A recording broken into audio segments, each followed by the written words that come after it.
Hello बच्चों, let's read this question. Assertion, if we remove hair cell then hearing is not possible. तो बच्चों ये assertion क्या हो जाता है? करेक्ट.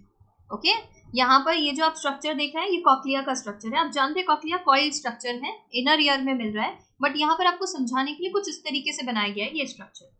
ओके, अब आप क्या देखते हैं, ये हेयर सेल है. यहाँ पर जो ईयर ड्रम है, जैसे ही साउंड वेव पहुंचते हैं एक्सटर्नल ईयर रिसीव करता है साउंड वेव को, डायरेक्ट करता है उनको ईयर ड्रम पर. ईयर ड्रम वाइब्रेट करता है इन रिस्पॉन्स टू दो साउंड वेव्स, और ये वाइब्रेशन पे ट्रांसमिट हो जाता है आपके मिडिल ईयर ऑसिकल्स में, मेलियस इंकस स्टेपिस इनमें.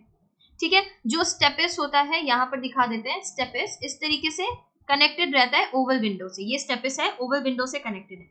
ठीक है, अब ये वाइब्रेट करेगा स्टेपिस, तो ये वाइब्रेशंस को कहाँ पास कर देगा? जो ओवल विंडो है उसमें पास कर देगा.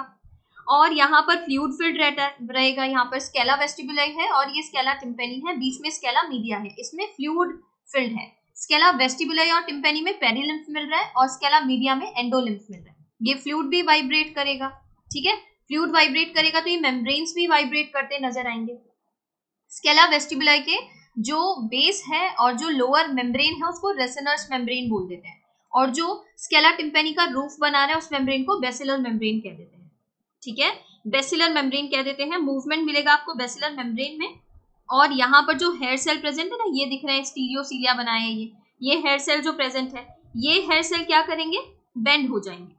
ये बेंड होंगे तो प्रेस होगा, क्या प्रेस करते हैं अगेंस्ट टेक्टोरियल मेम्ब्रेन. ठीक है, यहाँ पर जिलेटिनस इस तरीके से सब्सटेंस है, ये उसमें एम्बेड रहते हैं ये स्टीरियोसीलिया. बट जैसे ही ये हेयर सेल क्या होंगे? बेंड होंगे, तो उस वक्त ये क्या करेंगे? ये प्रेस करेंगे टेक्टोरियल मेम्ब्रेन को, और प्रेस होंगे अगेंस्ट टेक्टोरियल मेम्ब्रेन. ठीक है, प्रेस होंगे अगेंस्ट टेक्टोरियल मेम्ब्रेन.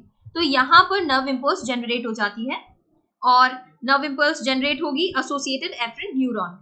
फिर ये इम्पल्स ट्रांसमिट होती हैं by afferent fibres by auditory nerve to the auditory cortex of brain, जहां पर इम्पल्स को एनालाइज किया जाएगा और साउंड को रिकॉग्नाइज किया जाएगा. ठीक है, इस तरीके से आप देखते हैं. अगर हेयर सेल को रिमूव कर देंगे तो क्या यहाँ पर इम्पल्स जनरेट होगा? जो प्रेस होने से इम्पल्स जनरेट हो रहा था, हेयर सेल बेंड हो रहे थे, प्रेस हो रहे थे अगेंस्ट टेक्टोरियल मेम्ब्रेन, तो वहां इम्पल्स जनरेट हो रहा था. अभी तो कोई इम्पल्स जनरेट नहीं होगा अगर हेयर सेल को रिमूव कर दिया गया. तो क्या कोई जो एफरेंट एसोसिएटेड एफरेंट न्यूरॉन है वो कोई इम्पल्स रिसीव करेंगे? नहीं करेंगे. तो इसीलिए ये बिल्कुल करेक्ट दिया है. If you remove hair cell then hearing is not possible, ये करेक्ट है.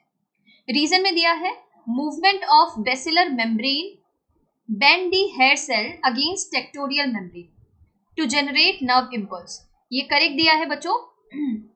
कैसे ये जो हेयर सेल है ये हेल्प करते हैं हियरिंग में, ये बताया गया है. ये बेंड होते हैं अगेंस्ट टेक्टोरियल मेम्ब्रेन और इम्पल्स जनरेट करते हैं. इम्पल्स जनरेट करते हैं एसोसिएटेड एफरेंट न्यूरॉन में. फिर ये ट्रांसमिट होती है by afferent fibre via auditory nerve, auditory cortex के पास जाएंगी जो कि ब्रेन में है. वहां पर इन इम्पल्स को एनालाइज किया जाएगा और साउंड को रिकॉग्नाइज किया जाता है. तो रीजन में करेक्टली बताया है कि क्यों पॉसिबल नहीं है, कैसे हेयर सेल काम करते हैं, कैसे हेल्प करते हैं हियरिंग में. तो यहाँ पर करेक्ट ऑप्शन जो बन रहा है वो है both assertion reason are true and reason is a correct explanation of assertion. Second में दे दिया है both assertion and reason are true, reason is not correct explanation. assertion is true, reason is false. assertion is false, reason is true. दोनों true है और correctly explain भी कर रहे हैं. option 1 is correct here.